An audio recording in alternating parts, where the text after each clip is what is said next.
sobre viúva e seu ministério sagrado com Deus. A igreja está sujeita a Cristo. Isto é uma sujeição que glorifica a Cristo. Nesta sujeição ou nessa sujeição, quem fica glorificado é Cristo. A mulher e esposa reverenciem o marido. É vero que toda reverência é para Deus. É porque o marido está fazendo o papel de Deus ou Deus está fazendo o papel de marido. Não esqueçamos que ele disse: sois deuses.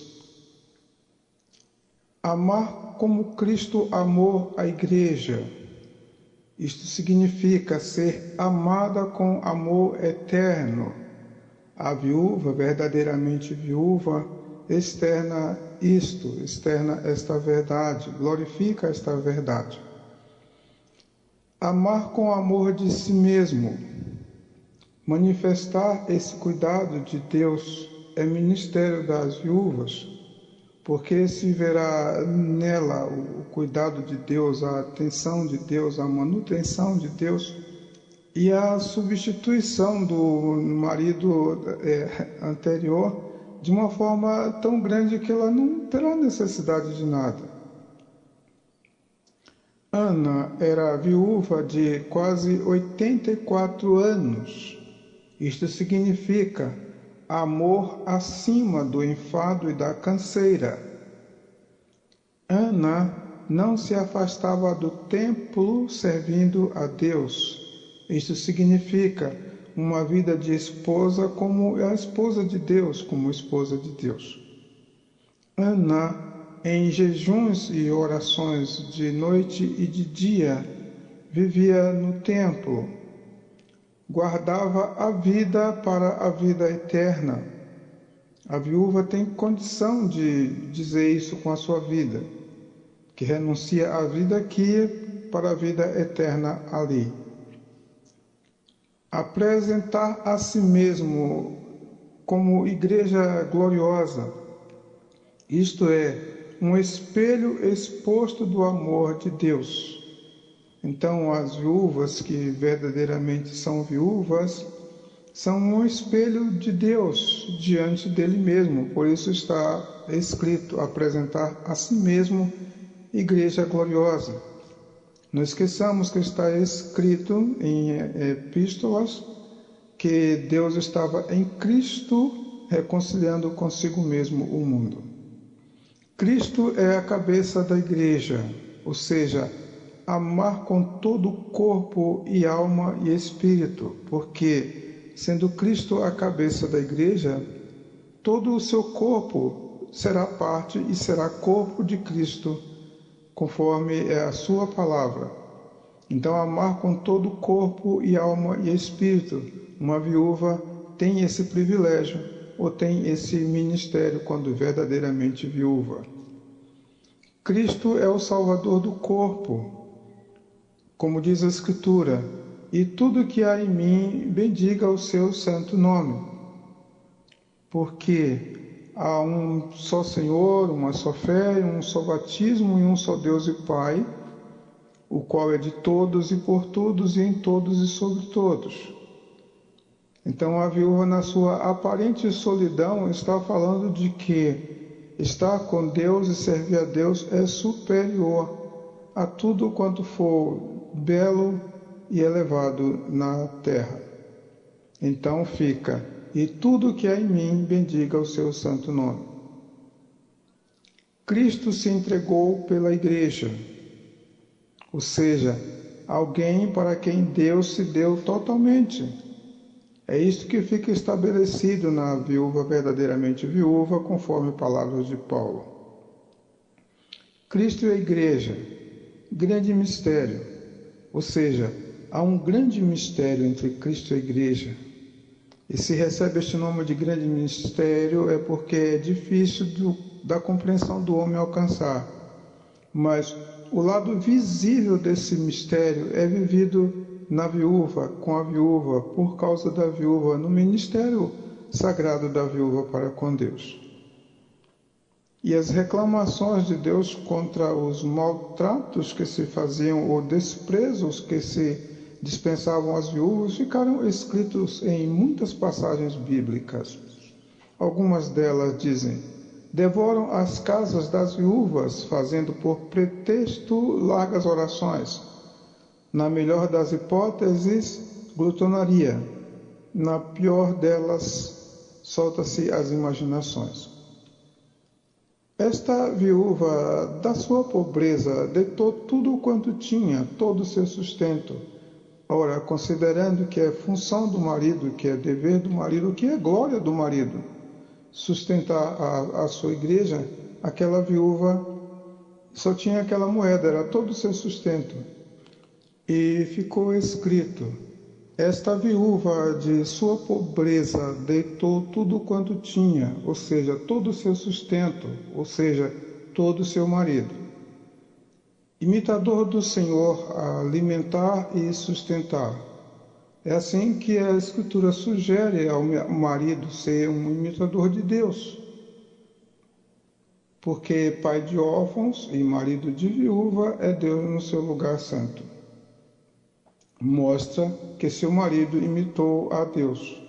Quando a viúva fica satisfeita com o primeiro casamento e não quer mais outro, homem nenhum enche mais os seus olhos, nem por concupiscência, nem por ambição, significa que ficou satisfeita com o primeiro casamento. Sei que algumas decepcionadas, mas quando há decepção, não há consagração a Deus. Marido para santificar, purificar e glorificar. Isto significa, falará bem do seu marido acima de todos os outros homens, mesmo viúva. Marido e mulher serão dois numa carne, e não necessidade de carne adicional para viver. Então, a viúva, tendo deixado o seu marido, que é a sua cabeça, a sua carne parceira, não sente necessidade de carne adicional para poder viver. Não se aceita por empenho o boi e as roupas das viúvas, recomendações de Deus sobre o cuidado que se deva ter. Também não se penhora a sua roupa, nem o seu boi, nem os seus bens. Por quê? Porque pai de órfãos e juiz de viúvas é Deus no seu lugar santo. Significa que ele defende as causas das viúvas, que se possam sustentar as que deveras são viúvas. Viúvas verdadeiramente e verdadeiras viúvas, é o que a Escritura nos convida a refletir. Porque está escrito: resgatar com o próprio sangue, assim fez Jesus, ou seja, deixar pai e mãe e ser uma só carne, uma nova combinação sanguínea. Satisfação plena com o primeiro sangue ao seu, não desejar mais nenhum outro sangue. Uma viúva pode viver isso e provar isso. Acerca dos sacerdotes. Sacerdotes não casam com viúva, ou seja, com sangues fora do altar, para não anular o sacerdócio, ou os dois sacerdócios. Sacerdotes se casam com viúvas que for viúvas de sacerdote, ou seja, o sangue consagrado ao altar do Senhor, porque é o Senhor o seu marido. Sacerdote, distinguir entre o sacerdócio santo e o profano. A viúva ilustra sobre o marido. Exemplo: Serepta de Sidom, uma mulher viúva, traz para nós a prova da atenção exclusiva de uma viúva ou para uma viúva. Viúvas que verdadeiramente são viúvas. Escritura: de um só marido. Viúva de um sacerdote. Viúva cuida da própria família e recompensa seus pais, o que é visto em seu testemunho. Então, nesse mesmo texto se interpreta que ela ensina a seus filhos ou seus parentes a recompensarem a seus pais, mas é a sua própria vida e testemunho que termina sendo uma recompensa para seus pais. ainda que não estejamos mais vivendo na época dos dotes. Verdadeiramente viúva e desamparada espera em Deus, é assim que está escrito. Não recorre à leviandade, ou seja, à concupiscência dos olhos, à concupiscência da carne ou à soberba da vida. A viúva persevera de noite e de dia em rogos e orações, ou seja, o louvor de seu ministério. Isto Ana viveu, de noite e de dia. A viúva que tinha um só marido, ou seja, viúva de um só marido, glorifica melhor o casamento segundo Deus, ou seja, viúva que tenha sido mulher de um só marido, testemunha do casamento segundo Deus, que é uma vez para sempre, privilégio das viúvas. Viúva tendo testemunho de boas obras. É impossível viver da fé e não gerar frutos e obras. Viúva que criou os filhos e exercitou a hospitalidade, porque a esposa do Senhor, a serviço do Senhor, é como a adjutora do Senhor. Então há muito que uma viúva fazer pela obra de Deus, por causa da obra de Deus, tendo o Senhor como seu marido, porque ele é marido de viúva. Viúva que lavou os pés aos santos, ou seja, socorreu os aflitos, agiu como adjutora de Deus. Verdadeiras viúvas, viúva que praticou toda a boa obra, ou seja, reservou a sua vida, ora, para dar os frutos do Espírito. Isso se verifica na vida da viúva quando verdadeiramente viúva segundo a sua palavra. Esse é seu ministério. Viúva no ministério das lamentações. Se não lamentar, o marido fica desonrado, porque as viúvas choravam vezes por profissão, por contrato, vezes por sentimento da morte de alguém ou do marido de uma outra mulher. Mas quando o Senhor falava que os homens morreriam e as viúvas não se lamentariam, é porque ficaria faltando essa qualidade, essa virtude. Porque também está escrito que se uma pessoa morrer e não tiver um enterro digno, não tiver uma solenidade de enterramento, foi pior do que um aborto. Bom, a viúva deitou tudo quanto tinha, seu único sustento. Naquela época não tinha a quantidade de previdências sociais como tem hoje. Então, quando o marido morria, a mulher geralmente ficava realmente desamparada de tudo, porque era o único sustento. Hoje a mulher trabalha, hoje a mulher tem empresa, tem várias previdências, e não há tanta necessidade, ou não passa tanta necessidade sem marido. Mas naquela época, quando morria o marido, algumas ou quase todas ficavam desamparadas. Então ela teria perdido o seu único sustento.